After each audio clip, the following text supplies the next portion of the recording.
السلام علیکم قابل قدر ویورز، اسلام آباد بار کونسل کے قائدین اور جناب وفاقی وزیر قانون اعظم نذیر تارڑ صاحب اور عطا تارڑ صاحب مشیر وزیر اعظم پاکستان کی کوششوں سے اسلام آباد کے وکلاء کے لیے ایک نیا تحفہ۔ دوستو، اسلام آباد بار کونسل جو 2 بلاک پر مشتمل تھی اب 4 بلاک پر مشتمل ہو گئی ہے۔ 2 نئے بلاک بھی اسلام آباد بار کونسل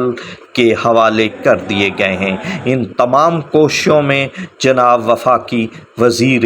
قانون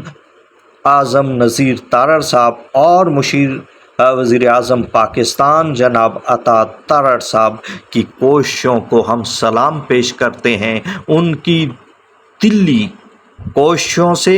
اور تعاون سے اور دلچسپی سے اسلام آباد بار کونسل کو مکمل فلور کا قبضہ دے دیا گیا ہے۔ دوستو، اس حوالے سے تقریب ہوئی اور اس تقریب میں بغیر کسی تفریق کے تمام وکلاء شامل ہوئے اور انہوں نے حکومت پاکستان کا شکریہ بھی ادا کیا کہ انہوں نے وکلاء کے مسائل کو سمجھا۔ تو دوستو، چلتے ہیں اس تقریب میں جہاں پر جناب راجہ علیم خان عباسی وائس چیئرمین اسلام آباد بار کونسل خطاب کر رہے ہیں۔ شفٹ ہو جائے گا، ایسٹ ہو جائے گا دوسری بلڈنگ میں جو پرانی ہائی کورٹ میں، اور آہستہ آہستہ اور اس میں بھی میں راجہ تسلیم پیش کرتا ہوں اپنی قیادت کو کہ 11 ہالز ہیں آپ کے نئی کمپلیکس میں، بڑے بار روم کے علاوہ کینٹین کے علاوہ 11 ہالز ہیں۔ آپ کو یوٹیلائز کریں، آہستہ آہستہ یہ سارے مسائل ختم ہو جائیں گے اور اس سے اچھے ایٹماسفیئر میں پورے پاکستان میں کہیں بھی وکالت نہیں ہوتی، شاید پشاور کو چھوڑ دیں، لیکن ان مسائل میں ہمارے ساتھ تعاون کریں۔ ہمارا کوئی اور ایجنڈا نہیں ہے، بار کونسل کا بھی، ڈسٹرکٹ بار کا بھی اور ہائی کورٹ بار کا بھی، ہم ایک پیج پہ۔ اور ہماری گڈ لک کہ یہ گورنمنٹ آئی، ہمارے دوست تھے، میرے گھڑے کے سربراہ بھی ہیں، میرے ہمیشہ میں بھی ذرا پتہ کرتے کہ آپ یہ پلاٹ مل جائے تو یہ ساری زندگی یہ دعائیں دیتے رہیں گے ہم آپ کو۔ تو سر بہت شکریہ، بہت مہربانی، تھینک یو سو مچ۔ ہو گیا صوبائی حکومتوں کے لیے اب، کیونکہ جو وفاقی حکومت نے اسلام آباد کی مقامی حکومت ہونے کے حوالے سے جو ایک رسم اور رشتہ شروع کی ہے وکلاء کے ساتھ، اس کو میچ کرنے کے لیے میں اپنے صوبائی حکومتوں سے بھی یہ توقع رکھتا ہوں کہ وہ بھی اسی طرح کی چیزیں ریپلیکیٹ کریں گے، کیونکہ وکلاء جو ہیں وہ نظام انصاف کا ایک بڑا بنیادی اور امپورٹنٹ جزو ہیں۔ ہم لوگ معاشرے کی جو تکلیفیں ہیں، جو گھٹن ہے، جو لوگوں کے مسائل ہیں، کمیونٹی کے جو مسئلے ہیں، پرو بونو کام سے لے کے انڈیویجول کیسز تک، وہ ایک طرح سے ہم اپنے کندھوں پہ اٹھاتے ہیں اور اس بوجھ کو لیے پھرتے ہیں سارا دن۔ تو کم از کم ہمیں ایک کنجینیل comfortable environment is minimum requirement جو کہ ہمارے پاس ہونا چاہیے، اور یہ ہمارا حق ہے۔ آئین پاکستان میں جو انصاف کی فراہمی ہے، اسپیڈی، ان ایکسپینسو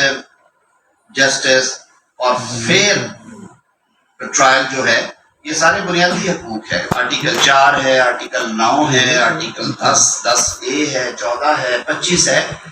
یہ ساری ڈیوٹی جو ہے یہ کالے کوٹ والے دیتے ہیں۔ تو میری حکومتوں سے بھی یہ ہمیشہ بحث رہی کہ اگر یہ لوگوں کے حقوق کے لیے لڑتے ہیں اور اپنے حقوق کی بات جب یہ کرتے ہیں تو کم از کم انہیں ٹھنڈے دل سے سنا کریں۔ وہ کوئی ایکسٹرا آرڈینری نہیں مانگ رہے۔ گرانٹ ان ایڈ کی بات میں صرف اس لیے کروں گا کہ اس میں بھی کوشش کی ہے کہ آرٹیکل 25 کا اطلاق جو ہے وہ پوری طرح ہو۔ آپ کو کہیں نظر نہیں آئے گا کہ حکومتی MNAs یا سینیٹرز یا وزراء سمیت میرے وہ باز میں جا کے چیکوں کی تقسیم ہو رہی ہے اور تصویریں بن رہی ہیں، بالکل نہیں۔ 10 کروڑ تھی پچھلے 5-6 سال سے گرانٹ ان ایڈ فکسڈ فیڈرل لیول کے اوپر، آلموسٹ کبھی وہ بھی نہیں تھی۔ اس کو مجھے یہ کہتے ہوئے خوشی محسوس ہو رہی ہے کہ جو وکلاء کی آبادی ہے گھر میں اور باز کا جو سائز ہے، اس کو سامنے رکھتے ہوئے وزیر اعظم صاحب نے خصوصی مہربانی کی کہ پچھلے فائنانس بل میں 50 کروڑ کی ایلوکیشن تھی، 30 کروڑ انہوں نے سپلیمنٹری گرانٹ دی ہے، وہ 80 کروڑ روپیہ جو ہے۔ اور یہ میں اپنے منسٹری کے جو میرے آفیشلز ہیں ان کو یہ ضرور ان کو داد دینا چاہوں گا کہ راجہ صاحب انہوں نے اس میں سے صرف 1,16,000 لیبس انہیں دی ہے، باقی ساری کی ساری جو اماؤنٹ ہے وہ حقداروں تک پہنچی ہے۔ اس سال کے لیے بھی کیونکہ ہمارے فائنینشیل ریسٹرینٹس تھے تو فیصلہ کیا گیا کہ 20% کٹ جو ہے گراس دا بورڈ وہ کیا جائے، ساری ہی جو ایکسپینڈیچرز ہیں ان پہ،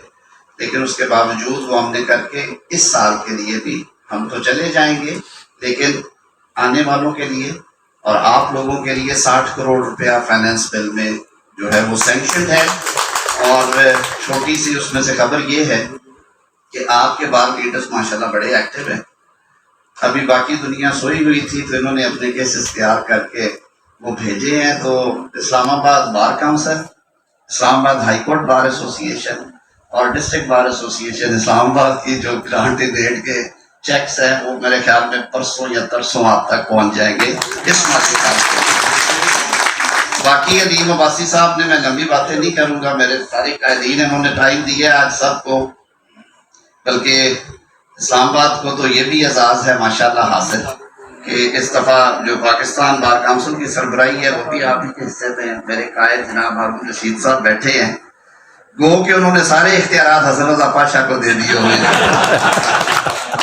یہ کہ ان کی دوستی کا کوئی ایک ہے سلسلہ، میں ان سے پوچھوں وہ کہتے ہیں پاشے کو پوچھ لے، پاشا صاحب کو کہنا ہے روم صاحب کو پوچھ لو، میں نے کہا آپ مجھے کھلاتے رہتے ہیں۔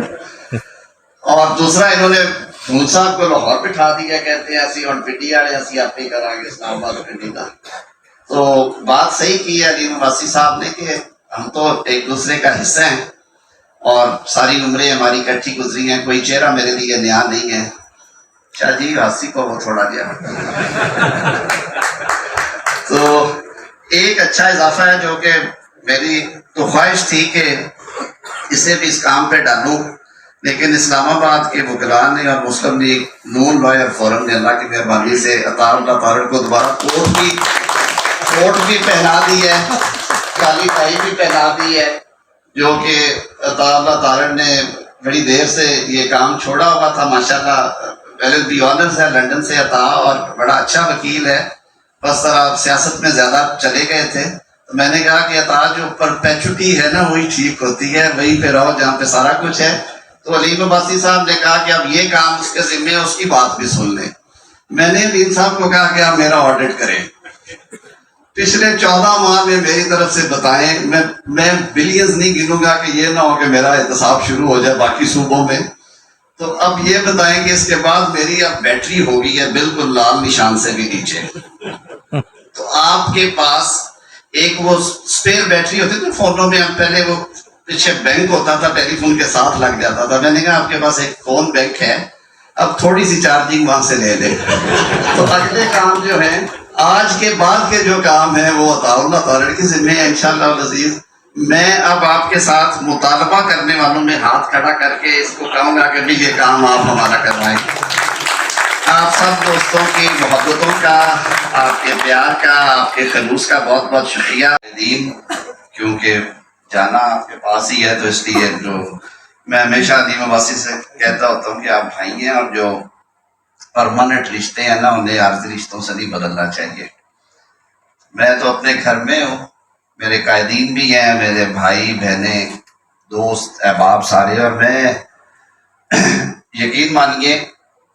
جس دن یہ ذمہ داری سنبھالی تھی اس نیت کے ساتھ کام شروع کیا تھا کہ وہ مطالبات جو میں بطور وکیل کے اور بار لیڈر کے کرتا رہا ہوں، وہ باتیں جو میں اپنے حقوق کے لیے اپنے بہنوں اور بھائیوں کے ساتھ بیٹھ کے کرتا رہا ہوں، اگر ان پہ عمل درآمد میں نے نہیں کرنا تو سب سے بڑا منافق ہوں گا میں خود۔ اور اسی نیت کے ساتھ اس سلسلے کو آگے بڑھایا۔ یہ آپ کا بڑا پن ہے کہ دونوں عباسی صاحبان نے تفصیلات بیان کر دی۔ میں تو آپ میرے بھائی سارے گواہ ہیں کہ میں ان چیزوں کے حق میں نہیں ہوں کہ آپ نقاب کشائیاں کریں، فیتے کاٹیں،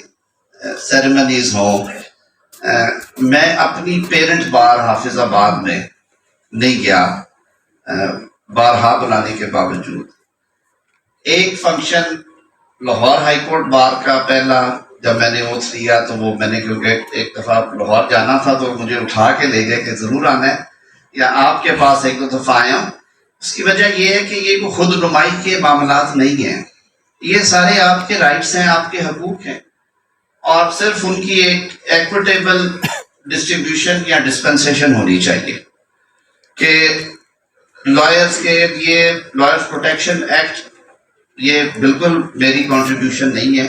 یہ کنٹریبیوشن پاکستان کی ان تمام بار کاؤنسلز کی ہے جنہوں نے بیٹھ کے اس کا اوریجنل ڈرافٹ تیار کیا تھا، اور جنہوں نے یہ مشن آج سے کئی سال پہلے شروع کیا. صرف یہ ہوا کہ اس کے خوشگوار اختتام میں کوئی چھوٹا سا حصہ میری حکومت کا آ گیا کہ آپ کی خواہش کی تکمیل میں پارلیمان نے سب سے پہلے کابینہ نے اور پھر پارلیمان نے وہ بل پاس کیا. لوگ کہتے ہیں کہ 184(3) کے بارے میں جو supreme court practice and procedure کا بل ہے وہ کچھ لوگوں کو بینیفٹ دینے کے لیے کیا گیا.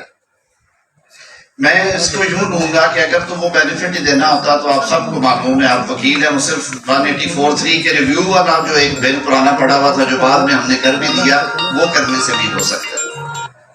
پاشا صاحب اور ہارون رشید صاحب، علیم عباسی صاحب، احسن بھون صاحب، سید قلب حسن صاحب اس بات کے گواہ ہیں کہ یہ جو بل تیار ہوا تھا اس کی ایک ایک شک جو ہے میں نے ان سے مشاورت پہ، ہم نے پاکستان بار کونسل کے 1996 97 آنورڈ اور خاص طور پہ 2010 آنورڈ ساری ریزولوشنز نکالی، اور ہم نے کے بعد دیکھی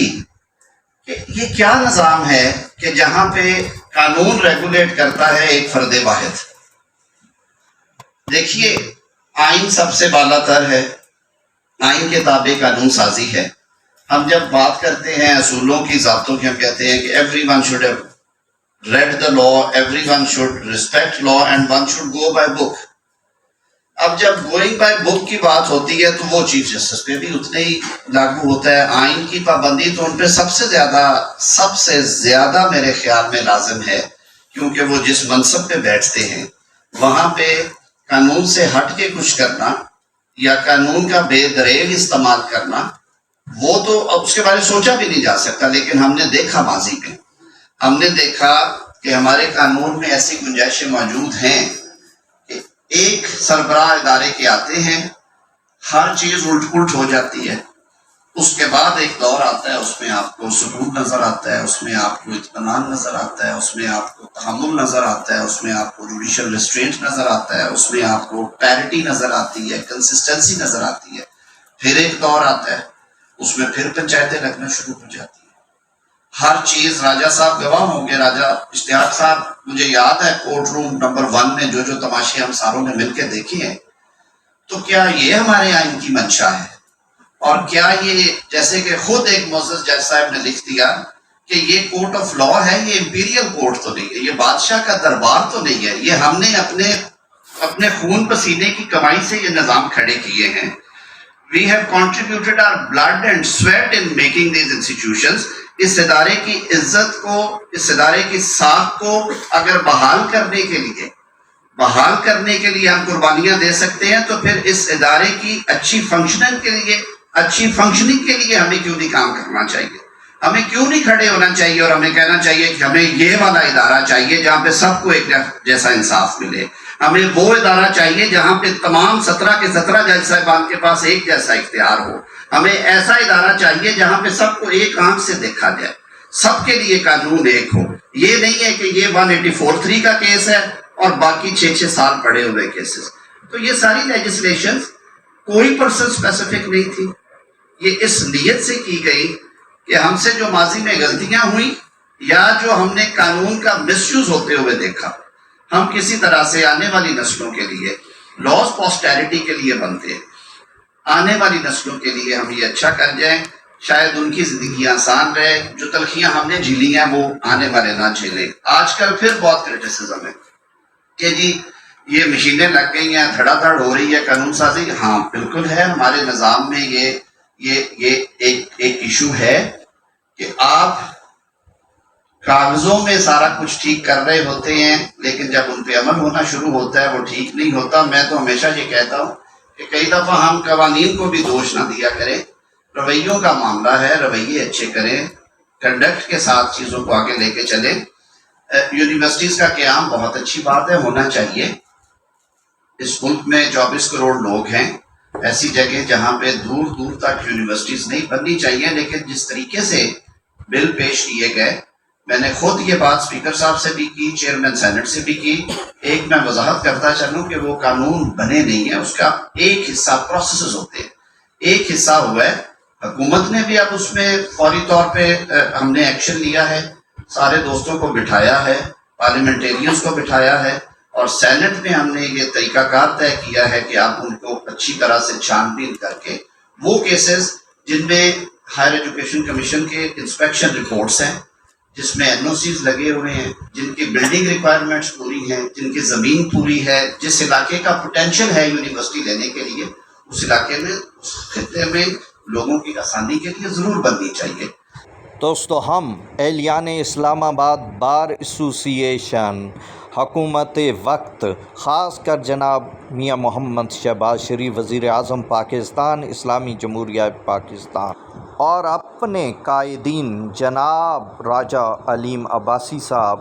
جناب نصیر کیانی صاحب، جناب ذوالفقار عباسی صاحب، جناب عادل عزیز قاضی صاحب اور جناب سید قمر سبزواری صاحب کے انتہائی شکر گزار ہیں کہ جن کی رات دن کی محنتوں سے اسلام آباد بار کونسل کو اتنی عالی شان عمارت ملی، اور اسلام آباد کے وکلاء کی آسانی اور ان کی بہتری کے لیے قائدین اسلام آباد بار رات دن کوشاں ہیں۔ اللہ حافظ دوست۔